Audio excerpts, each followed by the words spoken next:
മുടിഞ്ഞു, കേരളം മുടിഞ്ഞു. ഇനി നന്നാകണമെങ്കിൽ ജാതിയും മതവും പാർട്ടിയും നോക്കാതെ ശിക്ഷാ നിയമത്തിൽ മാറ്റം വരുത്തണം. ശിക്ഷാ നിയമത്തിൽ മാറ്റം വരുത്തിയില്ലെങ്കിൽ മുടിഞ്ഞു കേരളം. ഇത് ശരിയല്ല. എന്റെ മോനാന്ന് ഞാൻ സഹിക്കൂല. എന്റെ മോനാന്ന് ഞാൻ സഹിക്കൂല. ഞാൻ ഇവിടുത്തെ ടീച്ചറായിരുന്നു. ഞാൻ ഇവിടുത്തെ പെൻഷൻ പറ്റിയ ടീച്ചറാ. ഞാൻ പ്രതികരിക്കാൻ തന്നെ വന്നതാണ്. എനിക്ക് സഹിക്കുന്നില്ല. ടിവിയുടെ മുന്നേ ഇരുന്നിട്ട് എന്തുവാ ടി വി കാണുന്ന മുഴുവനും എന്തൊരു സങ്കടമാ കാണുന്നേ. ടീച്ചർമാരെ ശരിയായ രീതിയിൽ പരിശീലിപ്പിക്കുക, രക്ഷിതാക്കളെ ശരിയായ രീതിയിൽ. ഗവൺമെന്റ് ഇത് കേൾക്കുന്നുണ്ടല്ലോ. ഇതാണ് കേരളത്തിലെ ഓരോ അമ്മമാരുടെയും പെങ്ങന്മാരുടെയും ഓരോ രക്ഷിതാക്കളുടെയും അവരുടെ സ്വരമാണ് ഈ സ്ത്രീ വന്ന് ഇവിടെ നിന്ന് പറഞ്ഞത്.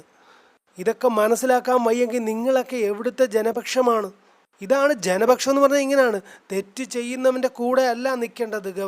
കുറ്റവാളിയുടെ ഒരുത്തന്റെ പിതാവ് സഖാവാണ്. അതുകൊണ്ടാണ് നിങ്ങളൊക്കെ ഈ പിള്ളേരെ സപ്പോർട്ട് ചെയ്യുന്നത്. ഇതൊന്നും ശരിയല്ല.